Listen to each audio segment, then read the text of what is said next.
Hey guys, and welcome back to my channel.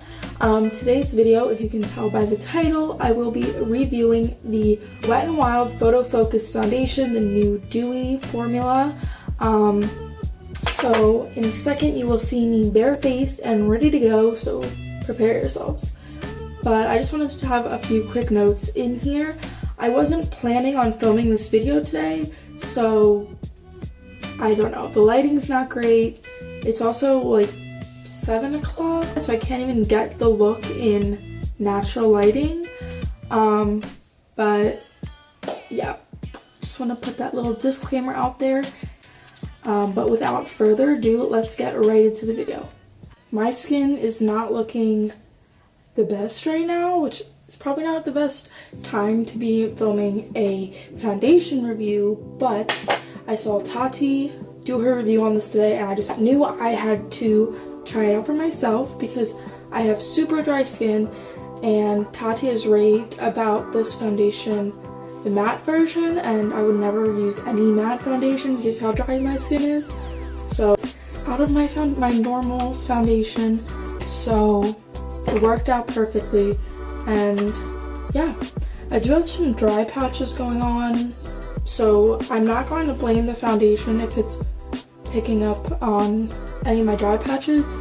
But yeah, I did not prep my face.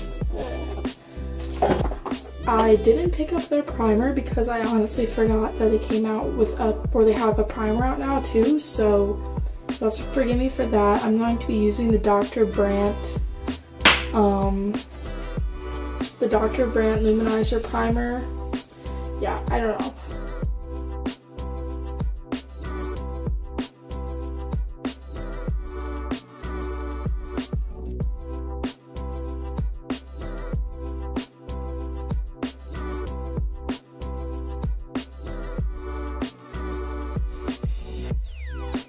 Just open it up,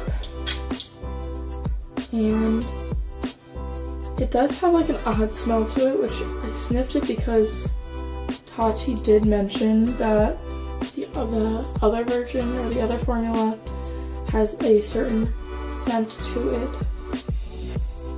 so I just had to see it or smell it for myself.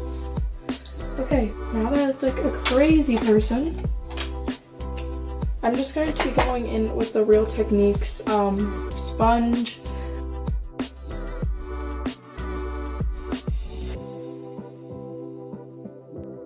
So far it's blending pretty nice. I wouldn't say that a lot of it actually is being picked up by sponge, which is really nice. Yeah, the color actually looks pretty good. It's covering up a lot of my redness, which I really like. I'm really nervous to go over to the dry patch above my lip, but I actually covered it really well. Okay, I'm really liking this so far. I know that it looks really light for my skin, but my face is actually so red that it makes my skin look a lot darker than it is. So I just try and like match my neck the best that I can because my skin does not, my face skin does not match the rest of my body. So this might look like it doesn't match right, but it actually matches really, really well. And I'm really liking it so far. Around my cheeks, I usually have to double up because how red they are, but it's actually doing really, really, I'm super impressed. This was $5, by the way. So foundation is on. Really liking how this is looking on my skin a lot. So with that being said, I will just do the rest of my makeup as I would normally do it.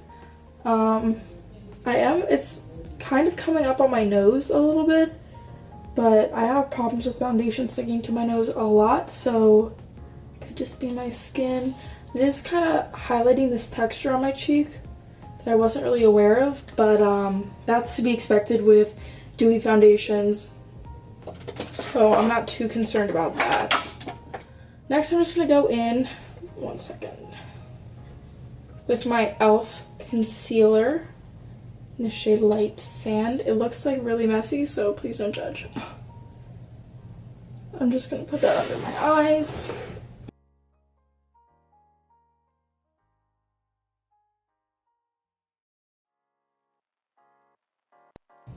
I'm excited to see how this sits on top of the Wet n Wild foundation.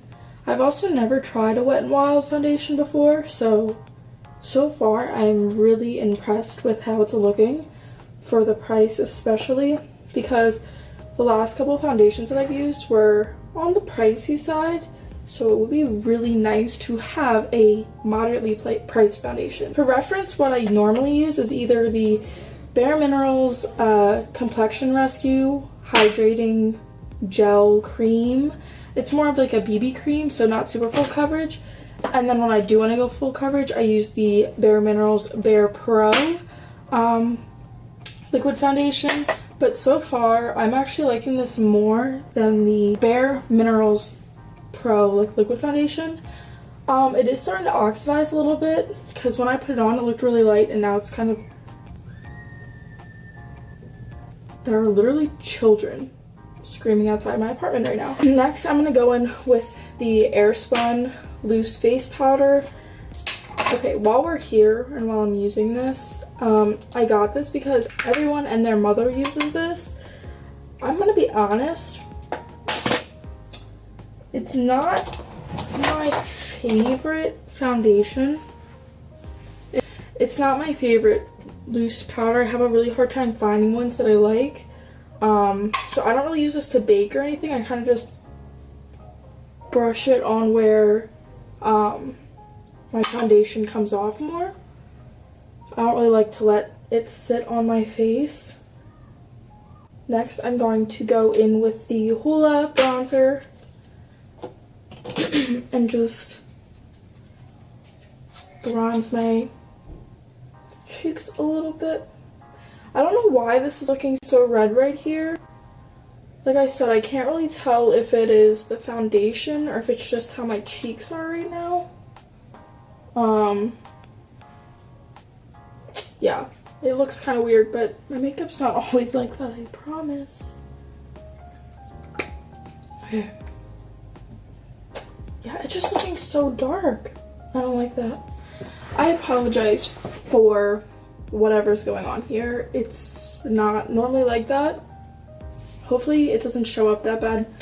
My viewfinder's not working right now, so I can't see how it looks on camera, but I will see when I'm editing, obviously. So next, I'm just gonna use my Anastasia Beverly Hills Glow Kit.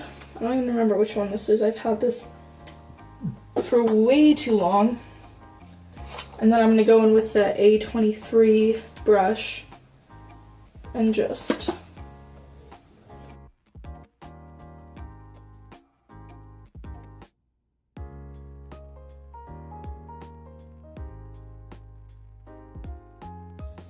okay, so this is the face so far.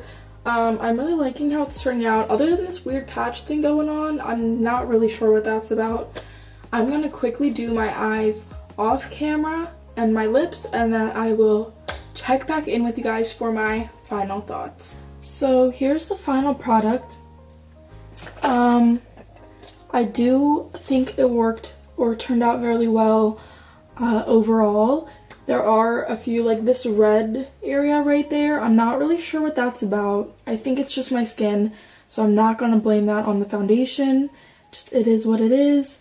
I did notice going through some footage that my pores looked really enlarged in the footage. It's kind of weird, but it is what it is. So that's just something to keep in mind. It did oxidize like a tiny bit, but I think the color actually matches me really well. I don't really love my eye area, how this turned out with the concealer. I wish I didn't put concealer on top, but I have really dark eye bags and I have a hard time covering them up. So again, not the foundation's fault, so I'm not going to knock points off for that. all in all, I think it's a really great foundation, especially for the price. It was $5, I think. So for the price, you can't beat this foundation. And they did have a pretty decent selection of colors, I want to say. But yeah, I really like how it's cruelty and vegan and talc free because I have very sensitive skin. So this really helps me out. So final review, I'll have to give it 2 thumbs up. Definitely would recommend, especially the price. So if you are thinking about it or if you have dry skin, highly recommend you go out and get this now. I'm really happy with how it turned out. Yeah, I can't think of what to say. Anyways, I hope you guys enjoyed today's video. It's not something that I was really planning on doing, so I hope it turned out alright for you guys, and I hope it gave you a really good input on this foundation and pros and cons of it. And I will see you guys in my next video. Bye!